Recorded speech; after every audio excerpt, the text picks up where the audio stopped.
은퇴 후 웃는 얼굴을 지닌 사람들의 표정에는 단순히 돈의 넉넉함에서 오는 여유만이 담겨 있지 않다. 오히려 그들이 공통으로 가진 어떤 한 가지가 삶의 균형을 지탱하는 힘이자 세월이 주는 불확실함을 견디게 하는 버팀목으로 작동한다. 대부분의 사람들은 은퇴라는 단어를 떠올릴 때 통장의 잔고나 연금 수령액을 먼저 생각한다. 직장 생활 동안 부지런히 모은 퇴직금과 집 한 채를 믿고 버틸 수 있을지 계산하며 숫자를 채워 넣지만 정작 삶의 무게는 돈의 많고 적음만으로 결정되지 않는다. 오랜 시간 몸을 맡긴 일터와 사회적 역할에서 물러난 뒤 하루하루를 어떻게 살아가느냐가 노후의 풍경을 바꾸는 결정적인 요소가 되기 때문이다. 서울에서 직장을 다니야 63세에 은퇴한 김영호 씨는 퇴직 직후만 해도 자신은 불안할 일이 없을 것이라고 믿었다.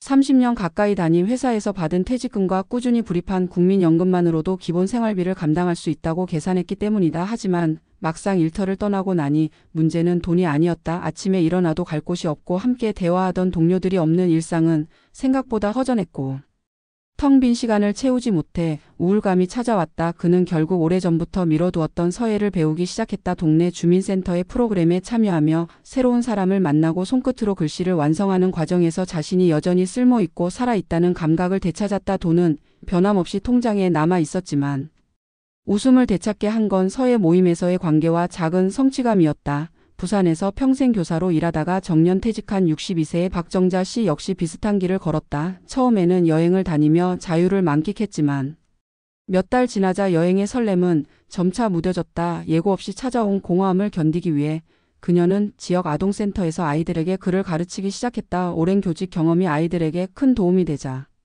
박 씨는 자신이 여전히 사회에 필요한 존재라는 뿌듯함을 느꼈다. 그 경험은 노후의 즐거움을 되살리고 매일의 미소를 만들어 주었다. 수입이 줄었지만 그녀의 마음은 오히려 전보다 풍요로워졌다. 전북의 작은 도시에서 살고 있는 65세 김철수 씨는 직장을 그만둔 뒤 귀농을 택했다. 그는 도시에서의 빠른 생활을 접고 자연과 함께하는 삶을 통해 또 다른 의미를 찾았다. 초창기에는 낯선 농사일에 몸과 마음이 지쳤지만 지역 주민들과 협동조합을 만들고 이웃들과 수확을 나누며 점차 하루의 기쁨을 회복했다. 농작물이 제값을 받지 못하는 해에도 그의 얼굴에는 여유가 있었다. 그가 말하길 땅을 일구는 게 돈을 버는 일만은 아니더라. 내 손으로 키운 채소를 이웃과 나누는 게 더 큰 행복이었다. 이렇게 보면 은퇴 후에도 웃는 사람들의 공통점은 분명하다. 그들은 단순히 통장의 수치를 늘리기 위해 살지 않는다. 새로운 관계를 만들고 오래된 관계를 지키며 무언가를 배우고 나누는 데 시간을 쓴다. 스스로 삶의 주인이 되어 의미를 발견하려는 노력이 노후의 웃음을 지키는 핵심이다. 반대로 아무리 많은 돈을 가지고 있어도 하루가 비어 있다면 마음은 삭막해진다. 은퇴 후 삶은 수입에 많고 적음보다 일상의 내용이 어떤가에 따라 질이 갈린다. 전문가들은 이를 관계 자본과 경험 자산이라고 부른다. 평생 일해서 얻었던 성취와 수입이 줄어드는 순간에도 관계 자본과 경험 자산을 쌓아온 사람은 새로운 환경을 스스로 설계하며 자신만의 즐거움을 만들어간다. 동호회 활동, 재능 기부, 취미의 확장, 지역 봉사 등 다양한 방법이 있다. 중요한 건 결과를 빨리 얻으려 하기보다 천천히 자신에게 맞는 길을 찾고 그 과정을 즐기는 것이다. 사회와 느슨하게라도 연결되어 있다는 감각이야말로 노후의 가장 든든한 자산이 된다. 물론 노후 준비에서 재정적 안정이 필요 없다는 말은 아니다.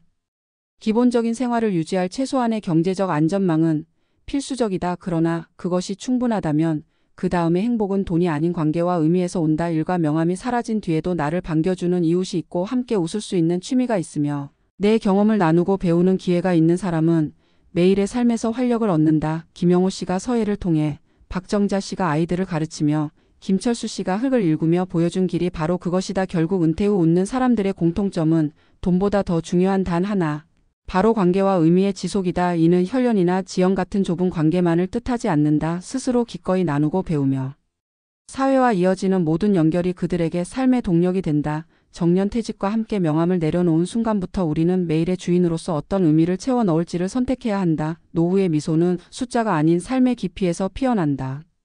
지금 하루의 일정에 작은 모임을 추가하고 마음이 끌리는 일을 배우기 시작하는 것이 바로 그 길의 첫걸음이다.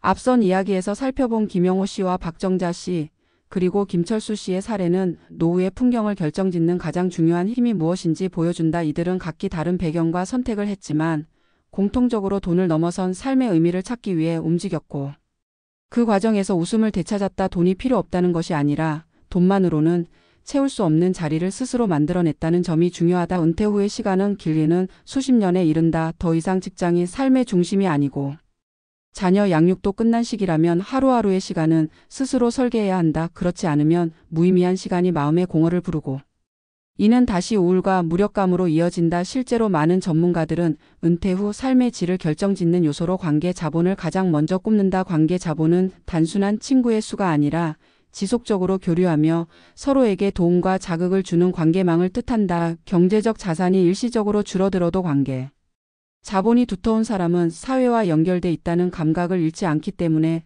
정서적으로 안정적이다. 반대로 재산이 많아도 관계가 단절된 사람은 불안과 외로움에 쉽게 흔들린다. 한 사회조사에 따르면 은퇴자의 행복감은 소득 수준보다 친밀한 친구나 가족과의 교류 빈도와 더 깊은 상관을 보였다고 한다. 한국에서 노후에 특히 관계가 중요한 이유는 오랜 기간 일 중심의 생활을 해온 사람들이 은퇴와 함께 사회적 접촉을 잃기 쉽기 때문이다. 오랜 시간 일터와 집을 오가던 일상이 사라지면 남는 것은 낯선 공백이다. 처음에는 며칠쯤 쉬는 것이 즐거울지 모르지만 시간이 갈수록 그 공백은 무거운 침묵이 되어 일상을 잠식한다.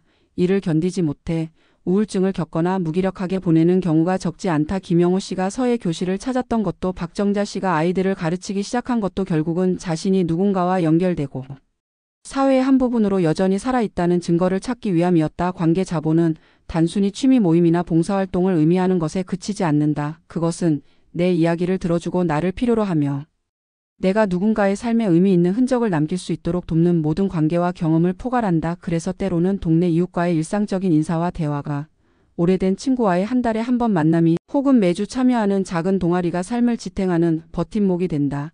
이와 함께 또 하나 주목해야 할 것은 경험 자산이다. 경험 자산이란 일과 명함이 사라진 뒤에도 내가 여전히 성장하고 있다는 느낌을 주는 활동과 배움의 총합이다. 김철수 씨가 낯선 농사를 배우고 이웃과 수확을 나누며 얻은 만족감은 경제적 수익이 아닌 성장과 자립의 감각에서 왔다. 새로운 악기를 배우거나 늦은 나이에 대학원에서 공부를 시작하거나 작은 사업을 시도하는 것 역시 경험 자산을 쌓는 길이다. 중요한 것은 단기적인 결과보다 과정을 즐기며 삶을 풍부하게 채우는 것이다. 전문가들은 은퇴 후에 성공적인 삶을 위해 관계 자본과 경험 자산을 의도적으로 관리할 것을 권한다. 마치 젊은 시절 재테크 계획을 세우듯 은퇴 이후에는 관계와 경험을 위한 계획을 세워야 한다는 것이다. 일주일 중 일정 시간을 새로운 사람을 만나는 데 투자하고 배우고 나누는 일을 습관화하는 것이 그 시작이 될 수 있다. 중요한 것은 이를 소비가 아닌 투자로 바라보는 관점이다. 돈을 써야 하는 취미나 봉사활동이더라도 그것이 나를 성장시키고 사회와 연결하는 의미를 가진다면 그것은 가장 가치 높은 투자다. 이런 과정에서 또 한 가지 놓칠 수 없는 부분은 몸과 마음의 건강이다. 관계와 경험은 건강한 몸과 마음이 뒷받침될 때 빛을 발한다. 퇴직 후 운동을 생활화한 사람들은 단순히 체력만을 유지하는 것이 아니라 일상과 사회적 관계를 자연스럽게 이어가는 힘을 얻는다. 등산 모임, 수영 교실, 아침 산책 모임 같은 일상적 활동이 건강을 지키는 동시에 관계의 장이 된다. 결국 은퇴 후 웃는 사람들의 공통점은 돈보다 더 중요한 단 하나. 바로 지속 가능한 관계와 배움의 힘이다. 이들은 경제적 안정이 어느 정도 확보된 뒤에도 멈추지 않고 새로운 삶을 설계한다. 자기 성장과 사회적 연결을 동시에 이루려는 노력이 노후의 활력을 만든다. 돈은 그 노력의 바탕이 될 수는 있어도 목적이 되지는 않는다. 지금 퇴직을 앞둔 이들이 해야 할 일도 단순하다. 노후의 가계부를 쓰듯 관계와 경험의 가계부를 쓰는 것이다. 누구와 얼마나 자주 만날지, 어떤 것을 배우고 나눌지를 미리 구상하고 실천하는 일, 그것이 결국 긴 노후를 지탱하고 웃음을 지켜줄 가장 큰 자산이 된다. 사회가 빠르게 변하고 경제의 불확실성이 커지는 시대일수록 돈만으로 미래를 설계하는 것은 불안하다. 그러나 관계 자본과 경험 자산은 어떤 경기 변동에도 흔들리지 않는다. 그것은 내 안에서 자라는 것이며 사회와 맞닿아 있기에 오히려 시간이 갈수록 가치가 커진다. 은퇴 후의 삶이 두렵지 않은 이유는 바로 여기에 있다. 관계와 경험을 쌓으며 나 자신과 세상을 새롭게 발견하는 사람만이 나이 들어도 웃을 수 있다. 그렇게 살아가는 이들의 얼굴에는 통장 잔고가 아니라 삶을 사랑하는 힘이 빛난다.